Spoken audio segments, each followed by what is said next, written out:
Passage number 69. Fear. Bhai. Phase 2. Translation into Hindi. There is fear. Bhai hai. Fear is never an actuality. It is either before or after the active present. भय कभी वास्तविकता अर्थात actuality नहीं होता, यह सक्रिय वर्तमान से पहले या बाद में होता है. When there is fear in the active present, is it fear? जब सक्रिय वर्तमान में भय होता है तो क्या वो भय है? It is there and there is no escape from it, no evasion possible. यह है और इसमें कोई बच नहीं सकता, इससे कोई बचाव संभव नहीं है. There, at that actual moment, there is total attention at the moment of danger, physical or psychological. वहाँ उस वास्तविक अर्थात एक्चुअल क्षण में, शारीरिक या मनोवैज्ञानिक खतरे के क्षण में पूरा अवधान अर्थात अटेंशन होता है. When there is complete attention, there is no fear. जब पूर्ण अवधान होता है तो कोई डर नहीं होता. But the actual fact of inattention breeds fear. Fear arises when there is an avoidance of the fact of flight. Then the very escape itself is fear. लेकिन असावधानी अर्थात inattention का वास्तविक तथ्य भय पैदा करता है. भय तब पैदा होता है जब तथ्य का परिहार अर्थात अवॉइडेंस होता है, पलायन अर्थात फ्लाइट होता है, तब बचना अर्थात एस्केप भी भय है. Fear and its many forms, guilt, anxiety, hope, despair, is there in every moment of relationship. डर और उसके कई रूप अपराध बोध, चिंता, आशा, निराशा आदि रिश्ते की हर गति में है.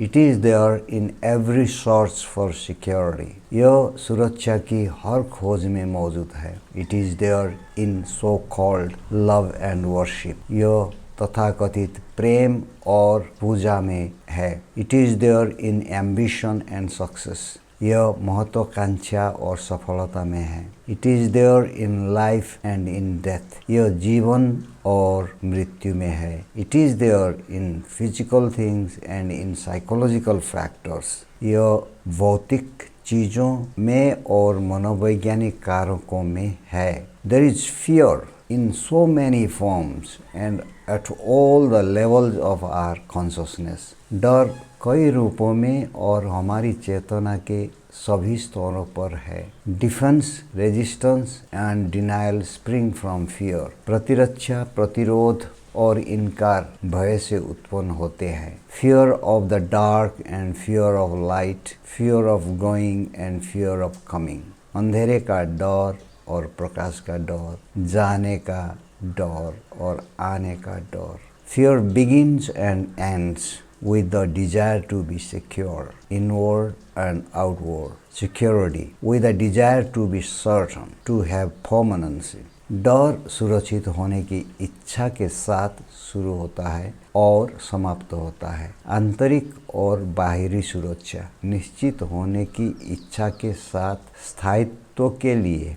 The continuity of permanence is sought in every direction, in virtue, in relationship, in action, in experience, in knowledge, in outward and inward things. स्थायित्व की निरंतरता हर दिशा में, सद्गुण में, संबंध में, क्रिया में, अनुभव में, ज्ञान में, बाह्य और आंतरिक वस्तुओं में खोजी जाती है. To find and be secure is the everlasting cry. खोजने और सुरक्षित होने के लिए चिरस्थायी रोना है. It is this insistent demand that breeds fear. यह आग्रहपूर्ण मांग ही है जो भय को जन्म देती है. But is there permanency outwardly or inwardly? लेकिन क्या बाह्य रूप से या आंतरिक रूप से स्थायित्व है? Perhaps in a measure. Outwardly there might be, and even that is precarious. Words, revolutions, progress, accident and earthquakes। शायद कुछ हद तक बाहरी रूप से हो सकता है और वो भी अनिश्चित है, युद्ध, क्रांति, प्रगति, दुर्घटना और भूकंप। There must be food, clothes and shelter that is essential and necessary for all। भोजन, वस्त्र और आश्रय होना चाहिए जो सभी के लिए मूलभूत और आवश्यक है। Though it is sought after blindly and with reason, is there ever inward certainty, inward continuity, permanency? यद्यपि इसे आंख बंद करके और तर्क के साथ खोजा जाता है, क्या कभी आंतरिक निश्चितता, आंतरिक निरंतरता, स्थायित्व है? There is not, नहीं है। The flight from this reality is fear। इस वास्तविकता से भागना भय है। The incapacity to face this reality breeds every form of hope and despair। इस वास्तविकता का सामना करने की अक्षमता हर प्रकार की आशा और निराशा को जन्म देती है। Thought itself is the source of fear। विचार खुद भय का स्रोत है। Thought is time। Thought of tomorrow is pleasure or pain। If it's pleasurable, thought will pursue it, fearing its end। If it's painful, the very avoidance of it is fear। विचार समय है। कल का विचार सुख या दुख है। यदि यह सुखद है तो विचार इसके पीछे भागेगा, इसके अंत में डरेगा। यदि यह पीड़ादायक है तो इससे बचना ही भय है। Both pleasure and pain cause fear। सुख और दुख दोनों ही भय उत्पन्न करते हैं। Time as thought and time as feeling bring fear। विचार के रूप में समय और भावना के रूप में समय भय लाता है। It is the understanding of thought, the mechanism of memory and experience that is the ending of fear। यो विचार की समझ है, स्मृति और अनुभव का तंत्र का समझ है जो भय का अंत है। Thought is the whole process of consciousness, the open and the hidden। Thought is not merely the thing thought upon, but the origin of itself। विचार चेतना की पूरी प्रक्रिया है, खुली और छिपी हुई। विचार केवल वो चीज नहीं है जिसके बारे में सोचा गया है, बल्कि स्वयं की उत्पत्ति है। Thought is not merely belief, dogma, idea and reason, but the center from which these arise। विचार केवल विश्वास, हठधर्मिता, विचार को अर्थात आइडिया और कारण नहीं है, बल्कि वो केंद्र है जिससे ये उत्पन्न होते हैं। This center is the origin of all fear। यह केंद्र सभी भय का उद्गम बिंदु है। But is there the experiencing of fear, or is there the awareness of the cause of fear from which thought is taking flight? लेकिन क्या डर का अनुभव है या डर के कारण के बारे में जागरूकता है जिससे विचार उड़ान भर रहा है? Physical self-protection is sane, normal and healthy, but every other form of self-protection inwardly is resistance, and it always gathers, builds up strength, which is fear। शारीरिक आत्मसंरक्षण अर्थात सेल्फ प्रोटेक्शन समझदार, सामान्य और स्वस्थ है, लेकिन आत्मरूप संरक्षण का हर दूसरा आंतरिक रूप से प्रतिरोध है और यह हमेशा इकट्ठा होता है, ताकत बनाता है जो भय है। But this inward fear makes outward security a problem of class, prestige, power, and so there is competitive ruthlessness। लेकिन यह आंतरिक भय बाहरी सुरक्षा को वर्ग, प्रतिष्ठा, शक्ति की समस्या बना देता है और इसीलिए प्रतिस्पर्धात्मक निर्दयता होती है।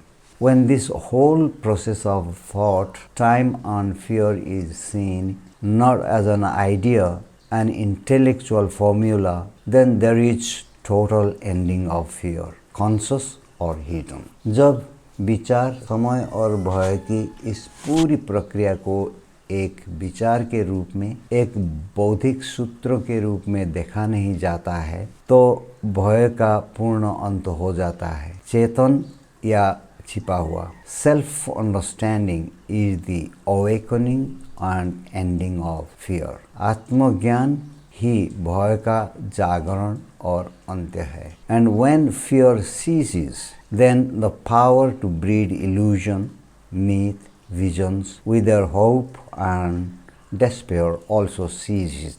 And then only begins a movement of going beyond consciousness, which is thought and feeling. और जब भय समाप्त हो जाता है तब भ्रम, मिथक, दृष्टांतों को उनकी आशा और निराशा के साथ पैदा करने की शक्ति भी समाप्त हो जाती है और तभी चेतना से परे जाने की एक गति शुरू होती है जो कि विचार और भावना है। It is the emptying of the innermost resources and deep hidden wants and desires. वो अंतरतम अवकाशों और गहरी छिपी चाहतों और इच्छाओं को खाली करना है। Then when there is this total emptiness, when there is absolutely and literally nothing, no influence, no value, no frontier, no word, then in that completeness, complete stillness of time, space, there is that which is unnameable। तब जब यह पूर्ण शून्यता होती है, जब बिल्कुल और अक्षरश कुछ भी नहीं होता है, कोई प्रभाव नहीं होता है, कोई मूल्य नहीं होता है, कोई सीमा नहीं होती है, कोई शब्द नहीं होता है, तब समय स्थान की उस पूर्ण शांति में वो होता है जो नामहीन होता है। Phase 3 comprehension. Question number 1, what is the relationship between fear and the active present according to the text? पाठ के अनुसार भय और सक्रिय वर्तमान के बीच क्या संबंध है? Fear is not present in the active present, it is either before or after it. When there is total attention at the moment of danger, fear is absent. डर सक्रिय वर्तमान में मौजूद नहीं है, यह या तो इसके पहले है या बाद में है। जब खतरे के क्षण में पूरा ध्यान होता है तो डर अनुपस्थित होता है। Next question, how does the text describe the role of attention in relation to fear? पाठ भय के संबंध में ध्यान की भूमिका का वर्णन कैसे करता है? The text suggest that complete attention in the moment of danger eliminates fear, but inattention or avoidance of the fact breeds fear। पाठ से पता चलता है कि खतरे के क्षण में पूरा ध्यान भय को समाप्त कर देता है, लेकिन तथ्य पर ध्यान न देना या टालना भय को जन्म देता है। Next question, in what aspects of life does the text mention the presence of fear? पाठ में जीवन के किन पहलुओं में भय की उपस्थिति का उल्लेख है? The text states that fear is present in various forms in relationship, security seeking, love, ambition, success, life, death and both physical and psychological aspects of existence. पाठ में कहा गया है कि डर, रिश्तों, सुरक्षा चाहने, प्रेम, महत्वाकांक्षा, सफलता, जीवन, मृत्यु और अस्तित्व के भौतिक और मनोवैज्ञानिक दोनों पहलुओं में विभिन्न रूपों में मौजूद है। Next question, what is the root cause of fear as per the text? पाठ के अनुसार भय का मूल कारण क्या है? The root cause of fear is the desire for security, permanency and continuity, which is an insistent demand that breeds fear। डर का मूल कारण सुरक्षा, स्थायित्व और निरंतरता की इच्छा है जो एक आग्रहपूर्ण मांग है जो डर को जन्म देती है। Next question, how does the text connect thought and time with fear and what is the way to end fear? पाठ विचार और समय को डर से कैसे जोड़ता है और डर को खत्म करने का तरीका क्या है? The text asserts that thought as the source of fear is linked to time and feeling. The understanding of thought, memory, and experience is the way to end fear, as it brings an awareness of its cause. Self-understanding leads to the cessation of fear. पाठ इस बात पर जोर देता है कि विचार भय के स्रोत के रूप में समय और भावना से जुड़ा हुआ है। विचार, स्मृति और अनुभव की समझ डर को खत्म करने का तरीका है, क्योंकि यह इसके कारण के बारे में जागरूकता लाता है। आत्मसमझ अर्थात सेल्फ अंडरस्टैंडिंग के से भय का अंत होता है। Thank you for watching, and if you have more questions or points to make, please put down them in the comment section. Thank you again.